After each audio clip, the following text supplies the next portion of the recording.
Hello, everyone. Thank you for tuning in today. This is our Remembrance and Advocacy webinar to mark 6 years of war in Yemen. My name is Danica. I'm the Yemen campaign coordinator at Code Pink. Thank you so much for joining us. We have amazing speakers today like Dr. Aisha Juman, Mohammed Al-Wazir, Dr. Shireen Al-Adimi, Medea Benjamin, and Hasan Atla. And now I'm going to pass it over to Kauthar from Yemeni Alliance Committee to kind of give us an overview of the war and why we're here today.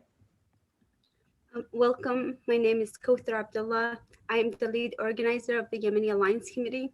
The Yemeni Alliance Committee, also known as the Yemeni YAC, was formed after the first Muslim ban to support Yemeni American communities in the Bay Area during periods of social unrest. The Yemeni Alliance Committee organizes protests and actions, coordinates congressional visits, creates social media toolkits and campaigns to resist anti-Yemeni policies. YAC's focus recently has been advocating to end U.S. support for the Saudi-led war in Yemen by raising awareness and pushing legislation in addition to repealing the ban. Through YAC's advocacy and organizing, we aim to equip our communities and allies with the tools to challenge harmful national security and foreign policies that impact Yemeni Americans and their families here and in our homeland. As Zanika said, we are here to remember the war in Yemen, 6 years anniversary. To recap, on the eve of March 26, 2015, 6 years ago, Saudi Arabia, under the leadership of MBS, the Crown Prince of Saudi Arabia, who had only been in power for a few months, launched airstrikes on Yemen, abruptly escalating a civil war into a regional inferno. And since then, Saudi Arabia, the United Arab Emirates, and its coalition, which includes the Arab countries of Kuwait, Bahrain, Sudan, Egypt, Morocco, Senegal, have been bombing Yemen. The coalition is backed and supported by the US, the UK, and other partners who have been providing the coalition with. The US trains Saudi forces. We also maintain, repair, and upgrade the coalition's vehicles and aircrafts. We provide intelligence support and targeting assistance. There have also been Green Berets, US Special Forces at Saudi-Yemen border. The investigation began as a mission that's supposed to be temporary, to last for a few months. It was called Operation Divisive Storm. It has not been a civil war since 2015. It's also not a sectarian war, as pundits have referred to it. A lot of people hear about the war, the clashes, yet I believe the most brutal part of this war that receives very little attention is the blockade. The coalition imposed a naval, land, and air blockade on Yemen since the conflict began in March 2015, which has severely restricted the flow of food, fuel, and medicine to civilians. It continues to prevent much aid and nearly all commercial airports from reaching Houthi-controlled ports, which has had a disproportionate impact on civilians' access to essential goods. The coalition's military strategy in Yemen has been increasingly built around preventing desperately needed aid and essential goods from reaching civilians, risking millions of lives. This amounts to economic warfare, which is backed and reinforced by the US Navy. Yemen depends heavily on imported food and medicine and fuel for 80 to 90% of the population's needs. The only airport available for Yemenis to travel out of Yemen is in Sayoun, which is in the south, and is a long journey by car and bus, and hardly anyone has the means and health to travel there. When we hear the world's worst humanitarian crisis in the century that we've seen in decades, even before the war, Yemenis lived on $2 a day. We can see why. In addition to military support, the United States, under the Obama administration, provided the coalition with weapons from US-made bomb manufacturers such as Raytheon, Lockheed Martin, General Dynamics, and Boeing. There have been over 120 armed contracts, totaling $120 million a month. Since Biden took office, he promised Yemeni Americans two things: to rescind the unconstitutional Muslim ban and to end U.S. support for the war in Yemen. On day one, Biden rescinded the Muslim ban, which separated families for almost 4 years. So that's a good first step. Last month, in February, Biden finally announced that the US would end support for the war on Yemen.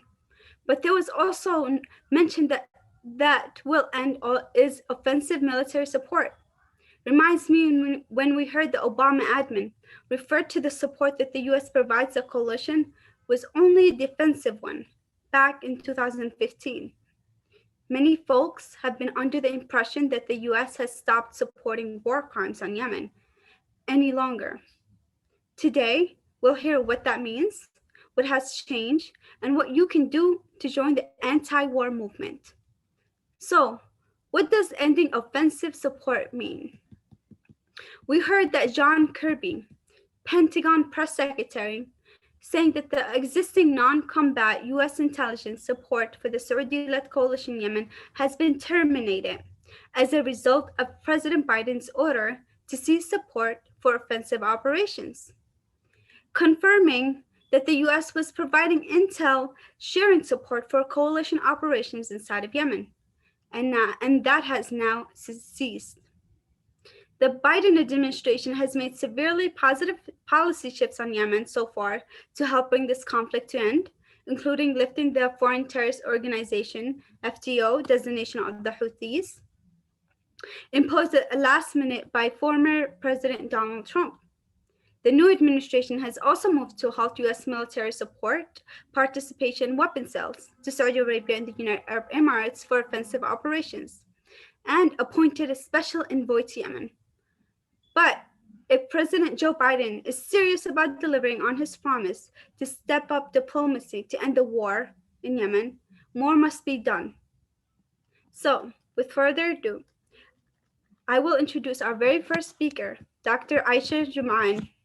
Really quickly, Kauthar, we are actually playing the CNN clip really quickly. Okay. To give people a little context for the blockade. And thank you, Kauthar, for that very thorough background on what's happening in Yemen. Recently, CNN did a report on the situation at Hodeidah port. So I will show everyone that 1-minute clip.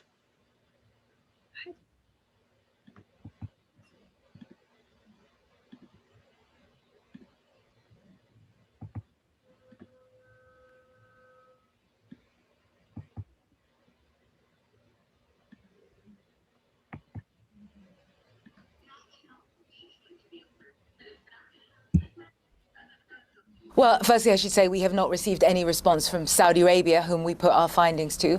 We did, however, receive a response from Tim Lenderking, who is the newly appointed US envoy to Yemen. And he told us this is a complex environment, but he denies the claims that we show in that report. He says that those boats are currently off the port of Hodeidah. And Jake, that's just not true.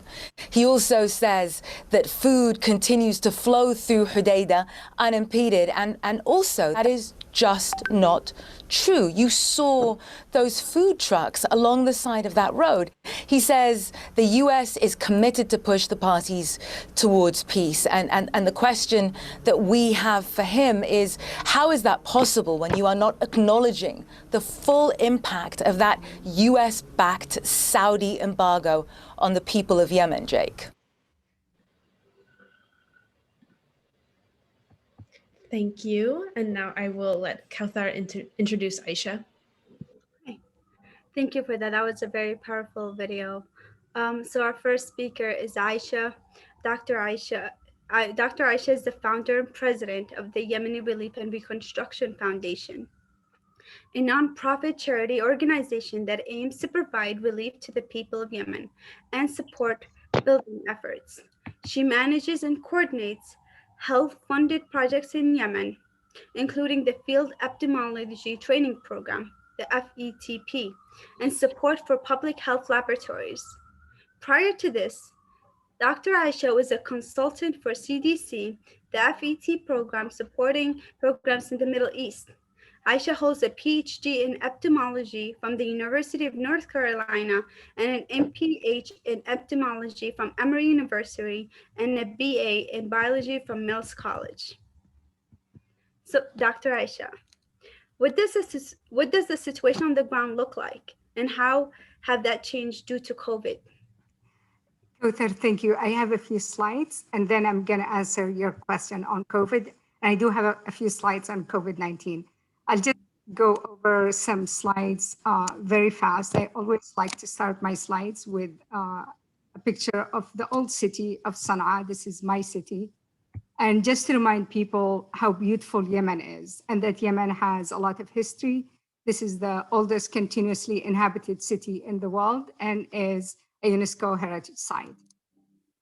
Looking at the number of people who are in need by 2021, we see that there are 16.2 million people who are food insecure in Yemen, 20 million people in Yemen who need health care, and 15 million people who need water and sanitation, and about 16 million people who need protection. Many of you have heard about the famine. It's been on the news quite a bit. This is from the WFP, which is the World Food Program's, one child dying every 75 seconds in Yemen, as Yemen is at the brink of famine. This is from David Beasley, also, who is the chief of WFP. He said, I can't say this enough. When the famine has arrived, we're too late. Lives have already been lost. Without urgent intervention in Yemen this year, we risk losing one child every 75 seconds. Another one, Yemeni are starving for food, for fuel, for medical supplies, and for hope. Another one, no food, no fuel, no end in sight. So there is also a UN publication that comes out. This is the one that just came out, and it talks about the blockade. First time, very specifically. The blockade has not been talked about at all, not in the UN community, not in the aid community, and not in the media in the US. And basically, it says the blockade and the conflict has had a heavy toll on Yemen's economy. And without lifting the blockade, the situation in Yemen is going to get worse. And that Yemen has lost 181 billion if the conflict continues into 2022. Imagine how much loss Yemen has had through this conflict and blockade. Famine has arrived in pockets of Yemen. Saudi ships blocking fuel aren't helping. And I know that Mohammed will talk more about this. I'll leave this to Mohammed. This is from the UN Secretary for Humanitarian Affairs, Mark Lowcock, also briefing the Security Council on the blockade on Yemen and its impact and how the fuel prices have increased. Health facilities are closing, and there are so many ships that are not being allowed to get into Yemen. We heard yesterday the first fuel ship got into Yemen. There is nothing to celebrate. We should not be having a blockade in the first place. In terms of COVID-19, unfortunately, COVID has now resurged in Yemen, and it is overwhelming the medical system in Yemen.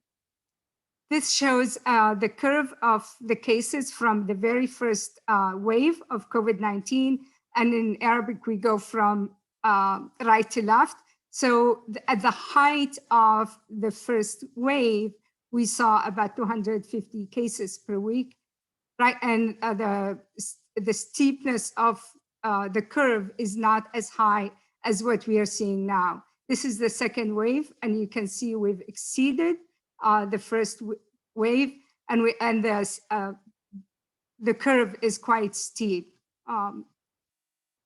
I also want to talk a little bit here about what the Saudis have announced, and the US State Department was very happy with it. The Saudi announced that they want to have, a peace process in Yemen. However, since they have announced that, there are a few things that have happened. As with previous ceasefires, this is from Yemen Data Project. So since Monday, when they said they're going to have a ceasefire, they've had 8 raids, 5 in Marib, 2 in Hajjah, 1 in Jof, and 1 in the capital, Sana'a, hitting the airport. I want here to emphasize that advocacy works. There are 2 times, these are the airstrikes from 2015 until now. And the only 2 times where there was a huge reduction in airstrikes was here, October 2016, after the funeral attack, home attack, and here in October 2018, after Khashoggi's killing. So anytime Saudi are in the news and people are talking about their atrocities, we see an impact on the airstrikes on Yemeni people. So my call for action is that we need to end the blockade and open all points of entry to Yemen, and this should not be linked to the peace negotiation. The Yemeni people should not be held hostage to peace negotiation.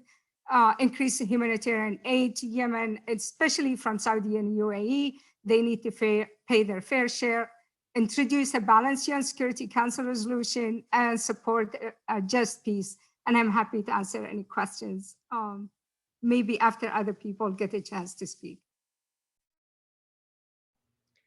Thank you, Dr. Aisha, for your wonderful presentation.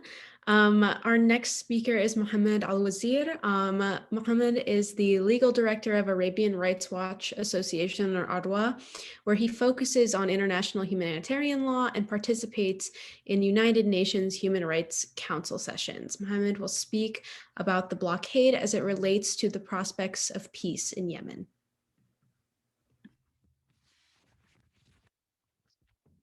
Okay, thank you, Danaka, for that introduction and the invitation to speak at this event, which comes on a day marking the beginning of 7 years of war on Yemen. I've been following the advocacy the panel speakers have been engaged in here in the US, and am humbled by your dedication to bring peace to Yemen and the region, and ultimately for speaking truth to the powers that be. I will just start out by speaking briefly on the peace initiatives that were proposed over the past year by the UN, US, and most recently Saudi Arabia. And then we'll go over the blockade, which is at the center of the parties' differing stances on the prospects for peace. So back in June 2020, the UN Special Envoy announced an initiative called the Joint Declaration, which had 3 general tracts. And I'll go over these tracts with you. There was a military track involving a comprehensive ceasefire involving airstrikes and ground fighting by both sides, and the establishment of a committee led by the UN to oversee that ceasefire. The second track was a humanitarian economic track involving the opening of Sana'a International Airport, opening all seaports, including Hodeidah, Ras Al Isa, and Salif seaports, to all UN permitted ships. Also, it involved fixing the Ma'rib Ras Al Isa pipeline to resume oil transport from Ma'rib all the way to Ras Al Isa in an underwater pipe to the Safar tanker, and then onwards to other tankers. And lastly, it involved placing all revenues of the state in a joint account within the central bank in order to pay for public sector salaries. This would also include depositing the proceeds of the sale of oil extracted from the Safar tanker once it was maintained and sold. And lastly, there was a political track. So you had a military track, a humanitarian economic track, and then a political track involving resumption of negotiations on a lasting peace made possible by a political settlement. And then there was other matters in this joint declaration that dealt with releasing all prisoners, those who are arbitrarily detained or disappeared, or those who are under house arrest from either side. Although the declaration itself was never signed by the parties, it formed the basis of backdoor discussions that occurred all throughout the last 6 or 7 months. So on the one hand, you have the Hadi government, which is concerned with its legitimacy and ultimately its authority. They demanded control over passenger air travel. So they wanted to know they wanted to have control over the lists of passengers who are flying in and out. And they wanted control over the central bank and the distribution of its deposits. preferring it to be set up in Aden, the Aden branch of the central bank, rather than the Hodeidah branch. This was part of the reason why this was not implemented in the Stockholm Agreement in December 2018 up until now, because there was this whole argument over who controls the bank account and who is the sole legitimate authority to do so. On the other hand, you have the de facto authority in Sana'a, who are of the position that the humanitarian economic track, as Dr. Aisha mentioned, should be prioritized given the dire humanitarian situation. Their viewpoint is that the humanitarian aid and commercial shipments are actual rights of the people and should not be used as a card to influence the military and political tracks. So from a military standpoint, it seems that the de facto authority in Sana'a does not want to sign off on a ceasefire, tying its hands behind its back, while the blockade is in effect starving millions. So Sana'a is now demanding, it's actually demanding now, that the humanitarian file be treated separately from the military and political files. The stance also comes at a time when the de facto authority in Sana'a perceives itself to be in a stronger position than before, given its tested and increasing ability to strike military targets deep inside coalition territory, and its continued advance on the ground, reclaiming territory that the coalition previously controlled. So, and that's why you had this announcement, but you still see the fighting occurring because there's really no agreement or a change in position over the last 9 months. So here we are. In came the U.S. Special Envoy Tim Lenderking with a proposal echoing the terms of the joint declaration, and then the subsequent proposal by Saudi Arabia, which pretty much echoed the same. And here we are, human rights advocates and humanitarians, watching the humanitarian situation worsen in Yemen as the blockade remains and as officials deny it even exists. So this brings me to the main topic I wanted to share with you, the blockade, which is at the center of whether or not a peace settlement can be achieved at the moment. And because the blockade is being denied, it's an opportune time to discuss the development of UN stances with respect to the blockade over the course of the war.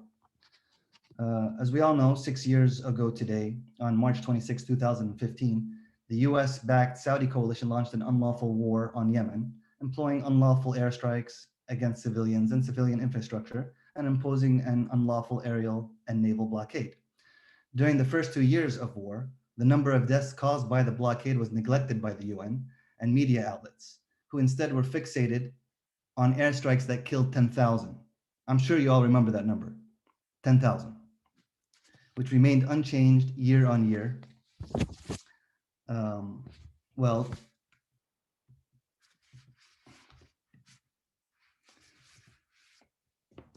here's a little Google search, Yemen, 10,000 civilian casualties, UN says, and you'll find that, up until January 2017, 2 years after the war, the number was at 10,000 deaths. So we set, as a group at Erwa, we wanted to change that. So what we did was in April 2016, and throughout that year, our team submitted 5 complaints on the unlawful blockade to the UN Special Rapporteur on unilateral coercive measures. And the Special Rapporteurs on food, health, water, and international democratic order. We submitted another 2 related complaints at the beginning of 2017 as well, to total 7. The complaints can be summarized in the following chart, which shows about a 50% decline in food, medicine, and fuel imports in the first 2 years of the war. And that's where you got that number, I think it was 15 million. If you have 30 million people in the population, you have a 50% decline in imports. 90% of the country's needs are done by imports. So basically they had that 50 million number. 50 million people, were now without food, medicine, and fuel.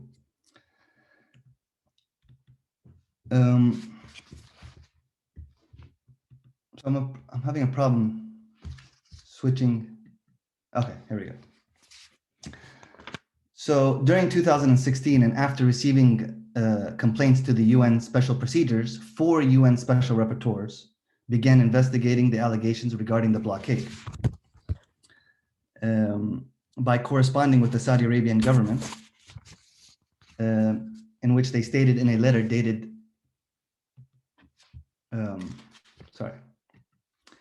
November 16, regarding the aerial and naval blockade, it is reported that humanitarian aid into Yemen is being hampered by a variety of regulatory or even apparently in some cases arbitrary impediments from the coalition. There is a long list of vessels waiting to enter the ports of Yemen, and sometimes those which have already entered the port are removed from the dock before unloading the goods. Moreover, there is an unreasonable delay and/or denial of entry to vessels that have been inspected and proven to not be carrying weapons, and also for those that are not suspected of carrying weapons. It goes on to state that the blockade of Yemen is reported to have entailed serious humanitarian and socioeconomic consequences on the Yemeni people. And as summarized by the panel of experts on Yemen, the systematic and widespread blockade of commercial goods has directly contributed to the obstruction of deliveries of aid and humanitarian assistance, while restricting vital imports of commercial fuel, food, and other goods, not within the purview of Resolution 2216. So in December 2016, we had the OCHA coordinator, Jamie McGoldrick, who was addressing the press at the time, who made that famous statement, at least one child dies every 10 minutes from preventable diseases in Yemen. So this was at the end of 2016. In January 2017, the Saudi government responded to the UN correspondence, admitting the following. The coalition to support legitimacy in Yemen has been careful to comply with international humanitarian and human rights law during all its military operations and its activities to assist the legitimate Yemeni government in enforcing the embargo on banned goods in accordance with relevant Security Council resolutions.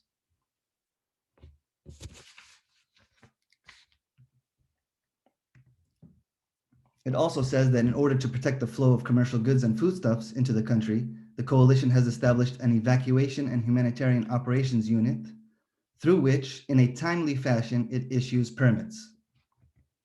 The response also listed 9 multi-million-dollar UN projects Saudi Arabia was funding, and that part of the response was a lot longer than this. So there was a lot of focus on how much money the government gives the UN. And then in February 2017, we had this UNICEF tweet that 63,000 Yemeni children had died in 2016 from preventable causes, often linked to malnutrition.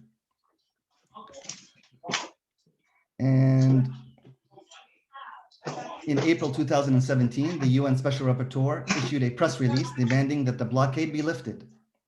In it, they stated that the blockade involves a variety of regulatory, mostly arbitrary restrictions enforced by the coalition forces, including an unreasonable delay and/or denial of entry to vessels in Yemeni ports. Mr. Jazairi says it amounts to an unlawful unilateral coercive measure under international law. So in April 2018, or by April of 2018, 247,000 children had died from the lack of food, fuel, and medicine, according to local stats. In August 2018, the group of eminent experts' first report was issued concluding that the Saudi coalition aerial and naval restrictions amount to a de facto blockade. And the reason why they use de facto is that they categorize the war, as you know, as a civil war, an internal conflict, or a conflict of a non-international character. So the terminology blockade is not used under that category. It's only used under state-to-state warfare, conflict. And so they just called it a de facto blockade. It's a blockade, regardless. And so after that, after the group of eminent experts made it clear that it was a blockade, they mentioned in their report also that no searches by either the United Nations Verification and Inspection Mechanism or coalition forces have discovered weapons. They also said that no possible military advantage could justify such sustained and extreme suffering of millions of people. The coalition has failed to cancel or suspend the restrictions as required under international law. So, despite the knowledge of the blockade's effect on civilians, the group of eminent experts second report in 2019 failed to include the number of deaths the blockade had caused up to that time. And in its third report in 2020, the experts, not reflecting any proper investigation of their own, relegated the number of deaths of 130,000 that was projected by the UN development program to a footnote in one version, and then removed it in another. So footnote 7 disappeared. I'm not too sure what the reason was, but it could be that it wasn't confirmed yet. But later on, as we moved towards the end of the year, the UN made a statement relying on the UN development program projections, concluding that the number of deaths due to the blockade was more than those caused by airstrikes and ground fighting.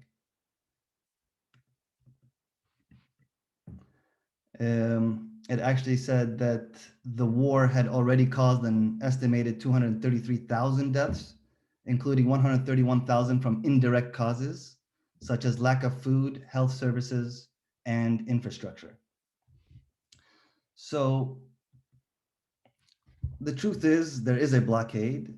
It's imposed on Yemen by a coalition of countries from the outset of the war that started 6 years ago, and which has resulted in the deaths of anywhere between 131,000 people to 250,000 civilians, and the suffering of the entire population of 30 million people, for the purposes of using starvation as a weapon of war to subjugate the Yemeni people and block their efforts at self-determination.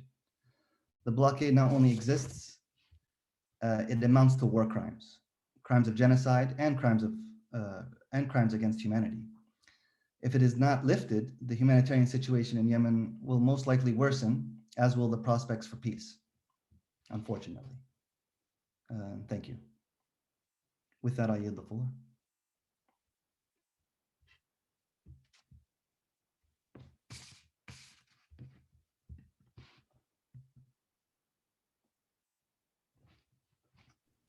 Can you stop sharing your screen? There's Yes, a red button on top. Thank you. I'm trying to, where is it? There it is, okay. Did it stop? Yes, thank you. Okay, wonderful. Our next speaker, thank you for that. It was very insightful. Our next speaker is Dr. Shireen. Dr. Shireen is an assistant professor of education at Michigan State University. Since 2015, she has played an active role in raising awareness about the Saudi-led war on her country of birth, Yemen, and works to encourage political action to end U.S. support for the war. She writes for In These Times and has been featured on NBC, NPR, The New York Times, Al Jazeera, Current Affairs, The Nation, and others. Welcome, Dr. Shireen. Can you tell us what role does the U.S. play in the war on Yemen?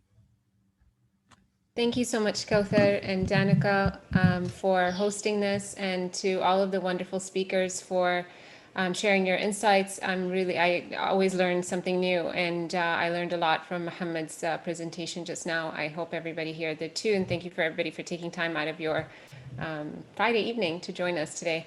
This is a really painful kind of anniversary for us. It's a day that's marked by a lot of pain, and as much pain as we feel, of course, it's nothing compared to what people in Yemen, what our loved ones, what, humans in this other part of the world are going through. And so I just want to remember that, why we're doing all of this work, we're doing it for the civilians who continue to suffer needlessly. And I've been active in talking about the US's role specifically because citizen of the United States and Canada, and I'm concerned with what my government does here to perpetuate this war. There's not much I can do about what's happening internally in Yemen. There's not much anybody in here can do to do that, to influence that. But there's a lot we can do to influence our own governments. And so that's what I've been trying to shed over the last few years. The US is involved in Yemen in multiple ways. And by the way, for those of you who know me, you know I always have slides, but I don't have any today, so we'll just talk. The US is involved in Yemen in many, many ways and has been since the Obama administration. We're into the third administration now where this is still an active participation. This is a US, Saudi, UAE-led war. The US is part of the Saudi-led coalition, despite what people may read on Wikipedia. So much so that the Congress had passed a war powers resolution, the first of its kind, in 2019, urging President Trump to end hostilities in Yemen. And of course, he completely disregarded that and vetoed it. But why is the US even involved in Yemen? We talk about Yemen as being the poorest country and in the Middle East, and now among the poorest in the world. It has some oil production, but nowhere as significant as its neighbors in Saudi Arabia, for example. But, you know, right now what's relevant in the news is this tanker that's stuck at Suez Canal, right? So people are watching this tanker and it's completely stuck, and you're seeing these maps of all of these, this backlog that is created. Well, if you just look down, right? If you look down the Red Sea, you'll see that the chokehold, another chokehold, is right at Bab el-Mandeb Strait, where Yemen controls. And so all of the traffic moving to Europe and to the United States and down to Asia is also going through Yemen. And so 6.2 million barrels of oil and oil products per day travel through Bab el-Mandeb Strait. And then, of course, there's shipping of all sorts of things that are not oil. And you know, we see how much of an impact this vessel has had, and you can understand then the role that Yemen plays here. So the US has always had a strategic interest in the region for that reason and for other reasons. We also always hear about weapon sales, and we know that they're in the tens of billions of dollars under both the Obama administration and the Trump administration. But importantly, the US is involved in training Saudi and Emirati pilots and soldiers. They advise their military personnel. They provide targeting assistance from the command room. So imagine that. We have US commanders in the command room choosing targets alongside the Saudis. We repair and maintain, and I say we as the US government here, repairs and maintains vehicles and aircrafts that are possessed by the Saudi-led coalition, whether they were sold to them by the US or not. They also provide 73% of all of the arms that Saudi Arabia uses. And of course, they're only engaged in Yemen right now, so they've been using these weapons to bomb Yemeni civilians. Intelligence sharing has been a big part of the way that the US is involved in Yemen. Mid-air refueling stopped in late 2018, but the US used to provide mid-air fueling to Saudi and Emirati jets. They provide all sorts of logistical support, and importantly, they assist with this naval blockade. We've always suspected that the US assists with the late naval blockade. They never denied it, but they never confirmed it either. But some hints that it is in fact involved is, every now and then you'll hear reports saying that the US has intercepted some weapons that are meant to be shipped supposedly from Iran to the Houthis. And so, well, how would they know that they intercept? How would they intercept them if they're not actually in that area, patrolling, enforcing this blockade, which UN Resolution 2216 essentially allows and calls for under this pretense of an arms embargo to the Houthis. But it has resulted in the Saudis and Emiratis and the US Navy basically blockading everything that goes in and using starvation as a weapon of war, as Mohammed has detailed. And the recent CNN investigation, by the way, was not denied by the Saudi-led coalition. When CNN said that this is a US-backed blockade on Yemen, this was not denied. What was denied was the existence of a blockade to begin with, which is, of course, ridiculous. We know that it's existed for 6 years, and you've just seen proof of that with Mohammed's presentation. So these are the ways that the US is involved. Under the Biden administration, he began by saying, well, in the campaign trail, he was saying that he was interested in just stopping all support for the US war. And I personally spoke with his senior advisor, national security advisor, and he said that all means everything. Because I said, is it just weapon sales that you're talking about? And he said, no, every form of support. We're ending all forms of support to the Saudi-led coalition. here we are in March of 2021, and it turns out that offensive operations have ended supposedly, but defensive operations continue, which again, like Kauthar mentioned earlier, this is very reminiscent of the Obama administration's framing of this war as defensive to begin with. They said they're protecting Saudi territory, and now Biden is saying he's protecting Saudi territory. Biden also announced that he is ending intelligence sharing, which is a big step. He undid some of the damage that the Trump administration did at the very last minute by designating the Houthis as foreign terrorists, which would have just been complete genocide, just starving the entire population of Yemen. And he said, I think I mentioned, he said that he ended intelligence sharing, and he's reviewing relevant arms sales. So what does this mean? Bombs are still being dropped on Yemen. These bombs are still being supported by the United States. We don't know if we stopped providing assistance with targeting. We don't know we know that the Saudi army and the U.S. army are still having joint exercises. So there's still support for the Saudi-led coalition in many, many ways. And I think what we want to see next is for Congress to take over this process and to not rely on a president who was part of the administration that started this war to begin with. Congress needs to be stepping in. Hasan will outline, I'm sure, all of the ways that we can push Congress to be involved. But this has to be done through congressional oversight. We can't rely on the executive branch's promises to just end this war that they thought it was a great idea to begin with in the first place. So that's where I'll end. Thank you so much, Dr. Srinala Dimi. Our next speaker is Medea Benjamin. Medea Benjamin is the co-founder of the women-led peace group Code Pink and the co-founder of human rights group Global Exchange. She has been an advocate for social justice for more than 40 years, described as one of America's most committed and most effective fighters for human rights by New York Newsday, and one of the high-profile leaders of the peace movement by the Los Angeles Times. She was one of 1,000 exemplary women from 140 countries nominated to receive the Nobel Peace Prize on behalf of the millions of women who do the essential work of peace worldwide. So Medea, how has Code Pink and allies reacted to U.S. envoy Linda King's hypocritical statements on Yemen? And what have other U.S. efforts to end U.S. support looked like in Yemen, Code Pink specific actions and otherwise since 2015? Well, thank you so much for inviting me to be part of this very sad anniversary and to be part of a panel with so many wonderful Yemeni Americans.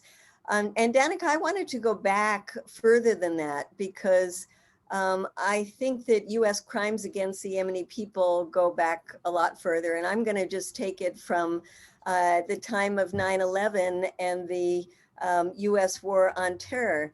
And when I talk about the work we did, I talk about a broad coalition. And I also want to recognize from early on that a lot of this work has been led by Yemeni Americans who've been extremely courageous and brilliant, as you hear tonight. If you go back to 9/11, some of the people on this call might remember all the men that were scooped up in the Middle East and thrown into prison in Guantanamo. And a lot of them were Yemenis. In fact, 115 of them were from Yemen, where they were held without trial, without any due process, without charges. At that time, a group of us started protesting the imprisonment of people in Guantanamo. And we actually went to Yemen, where we met with family members whose loved ones were in Guantanamo and heard horrible stories about what was happening to their family members. And we joined with them in protests, meeting with the US ambassador in Yemen, pushing for the US to call for the release of these Yemeni prisoners. But at the same time, we also met with people whose loved ones were killed by drone strikes. And this has been going on since that time.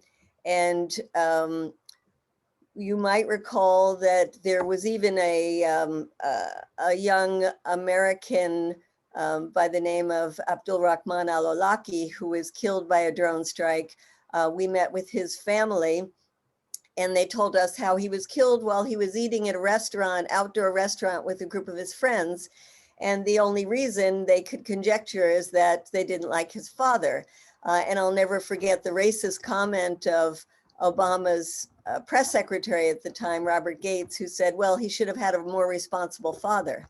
I say this because it just shows how US policy has been treating Yemenis as people whose lives are just not worth the lives of Americans, but there are even occasions where an American citizen, a 16-year-old, has been wiped out with no justification and no accountability. We brought that issue of the drone strikes and the Guantanamo imprisonment back to the US, interrupting Obama during a speech, going to the home of the head of the CIA, John Brennan, asking for, indeed, accountability. And it's just so tragically ironic when you hear the US Secretary of State today berate the Chinese for not following the rule of law, to remember how little the US respects the rule of law. And of course, we get to the 6 years of war, where the US has allied with with a country that is so totally disrespectful of any rule of law, and that is Saudi Arabia. And it has been quite incredible to see the way that this broad coalition of groups working to stop the US support for the Saudi intervention in Yemen has managed.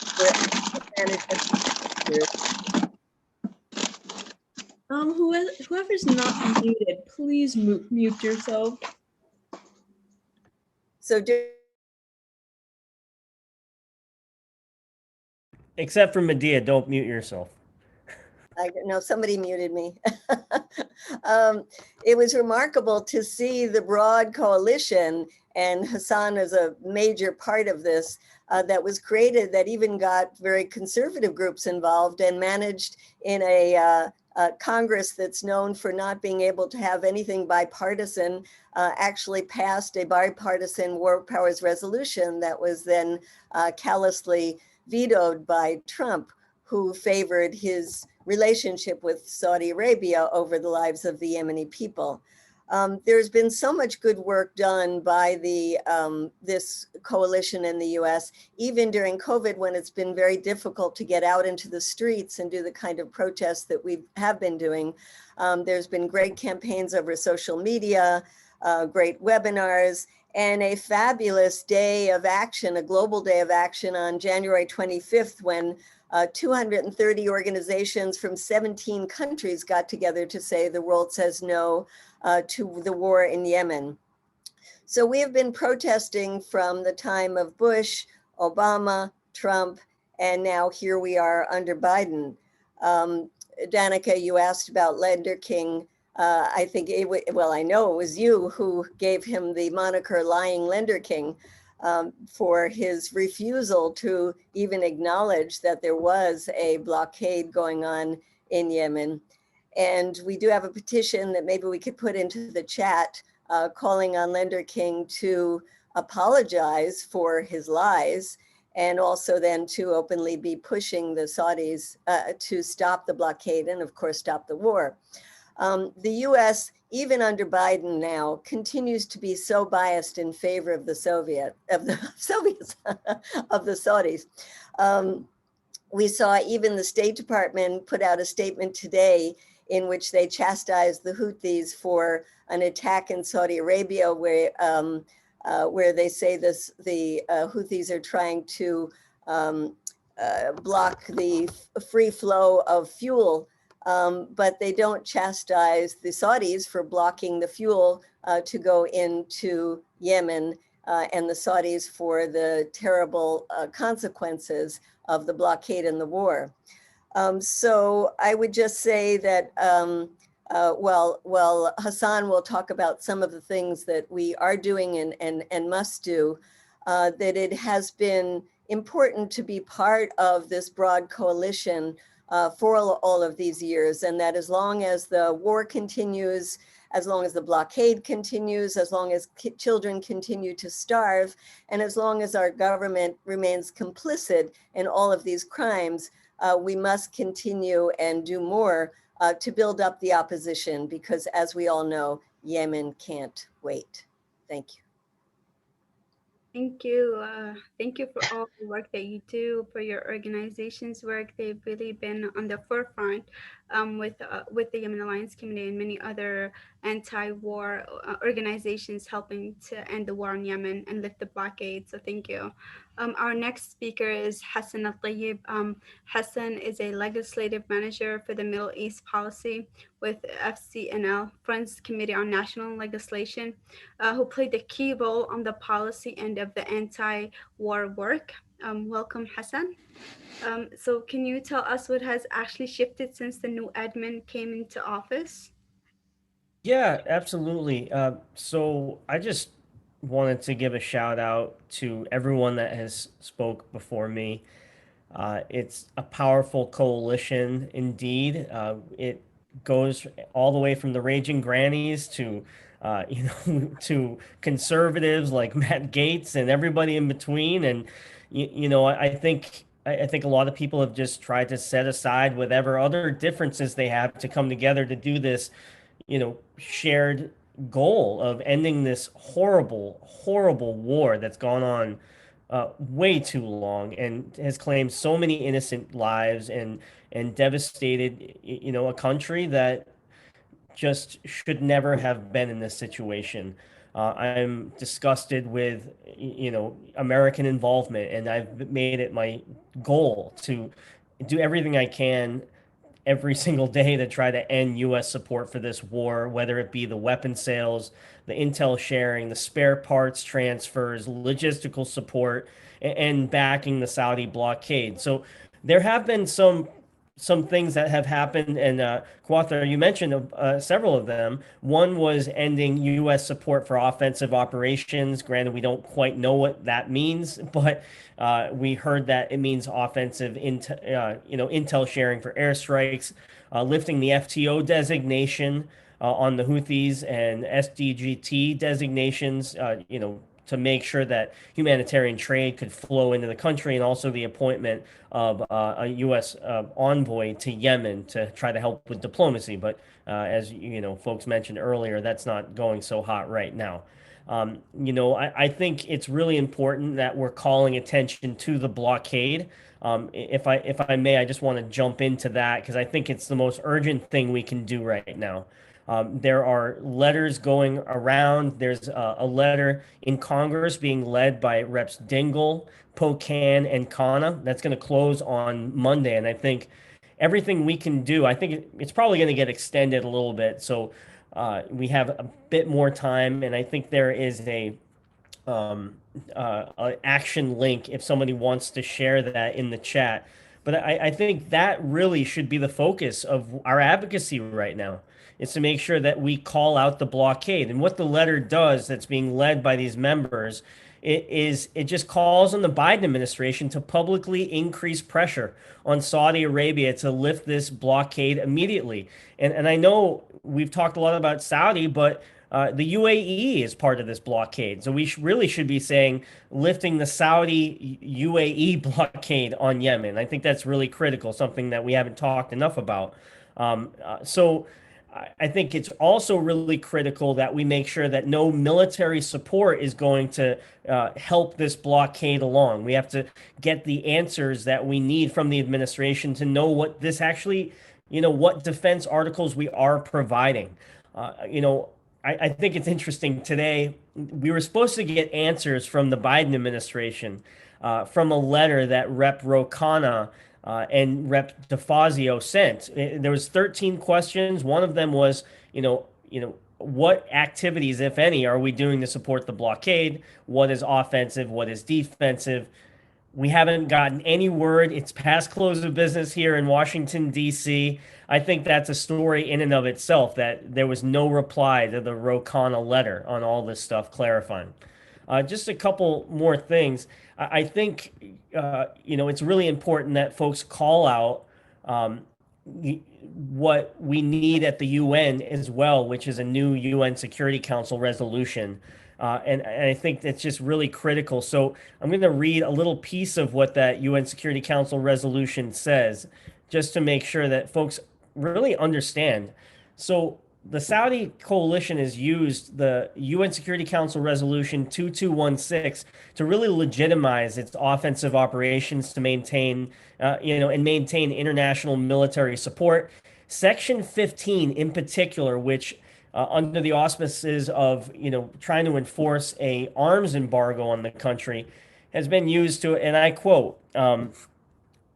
It calls upon member states, in particular states neighboring to Yemen, to inspect all cargo to Yemen in their territory, including seaports and airports. And that has been used as justification to have this incredible, tight blockade for 6 years. And that's been a key driver of the starvation and devastation of millions of people in Yemen. So on top of just getting the Biden administration to put pressure on the Saudi-led coalition, the Saudi UAE-led coalition, to end the blockade on Yemen, we need a new UN Security Council resolution. So just want to lay out a couple things. So one, I think the first most immediate step we can all do is make sure our members of Congress hear from us about the Kana Dingle Pocan letter. And that was dropped in the chat. Everybody should fill that in. Send a note right to your member. You can customize it. I think that's really important to do. And call up your member, email them, share that action link with as many people as you can, and try to get them to take action by early next week. This is an immediate step. The next thing I think is really important is just to, make sure that your member is supporting, ending U.S. support for the Saudi UAE-led coalition later on in the year. Maybe we'll have another webinar around the summer when they're going to vote on the National Defense Authorization Act. But on top of just pushing the executive branch through letters and public statements, we can legislate a permanent end to military support and not rely on a flimsy executive order that could be overturned by this administration or by another one. So I believe that there's going to be another effort in the NDAA, or the National Defense Authorization Act, to legislate an end to U.S. military support, and we're going to make sure to put a clause in there to end any participation in the blockade too. So those two steps, I think, are really critical and things that we can all have agency over with. And I think, part of our job right now is not just for us to do the actions, but to be, evangelists out there, telling everybody we know, doubling down, being like Danica, standing in front of her member of Congress's office for the past 2 weeks in a hot dog costume, getting him to co-sponsor Medicare for All. That's a true story. She'll tell you all about it, I'm sure. But that kind of dedication is what we need right now. I got a message that we could do a war powers resolution. Absolutely. I think the blockade right now in the immediate term is more important to put key pressure on, because that's going to allow food, fuel, medicine to get into the country. And I think wind the war down. I think if we can end the blockade, it's going to be really difficult to sustain this war. So that's really, really key. But yes, I think, working with a war powers resolution, working, on committee hearings, and working with the NDAA are all things that we can do. I look forward to your questions, and I just wanted to keep it kind of tight here and just make it action focused, because we got a lot to do here. Thank you so much, Hasan. That was our last speaker for tonight, and I just want to thank our co-sponsors again, DSA San Francisco, DSA New York, Code Pink, Action Corps, Yemeni Alliance Committee, Students for Yemen, Massachusetts Peace Action, Ottawa, and Yemen Relief and Reconstruction Foundation. Thank you to all of our wonderful speakers for taking the time out of your day to be here with us. Thank you to everyone who tuned in. Just to reiterate our demands, we're demanding that Congress and President Biden end all arms sales to Saudi Arabia and the UAE, and all war support for Saudi Arabia and the UAE, ensure unconditional lifting of the blockade on Yemen and opening of all seaports and airports, provide adequate humanitarian aid for the people of Yemen, and you can call 1-833-STOP-WAR. That's 1-833-STOP-WAR to be connected to your members of Congress to make these demands.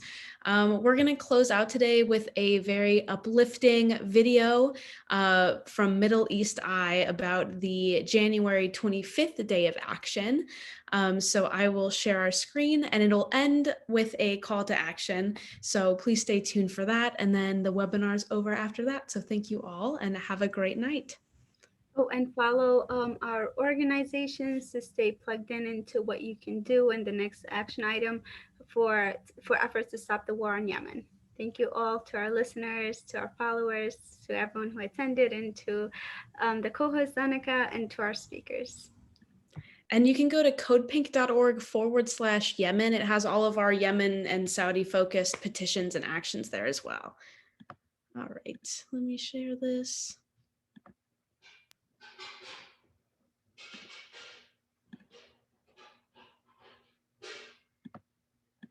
The UN quite rightly says it's the largest humanitarian disaster anywhere in the world. Just think about that for a moment. The largest humanitarian disaster anywhere in the world.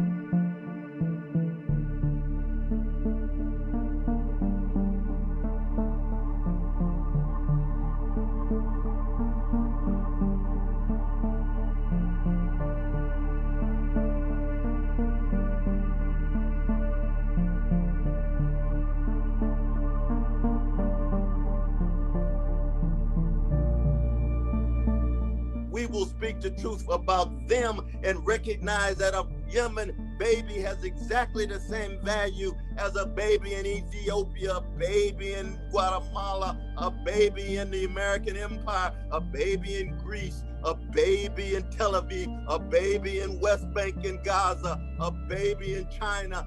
That is the spiritual and moral force behind our voices coming together.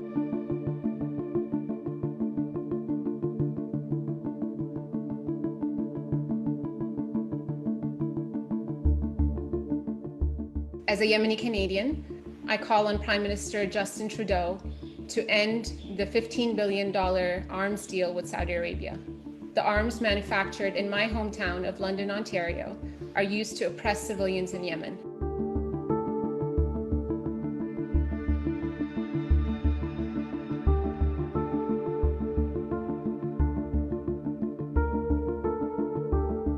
President Biden, you unjustly entered this war back in 2015. It's now your responsibility to end all forms of support for this war and to remove all barriers to humanitarian assistance, including lifting the blockade on Yemen.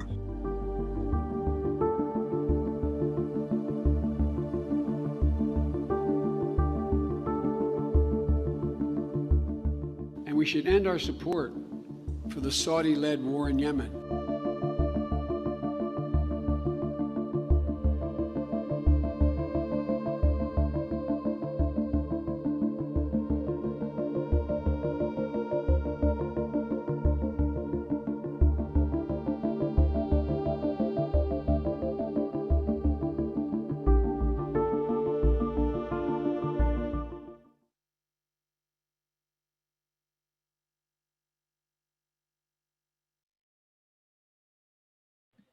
Thank you everyone for tuning in. Please have a wonderful night. May I just ask a question? Where is the link to that video? It needs to be shared.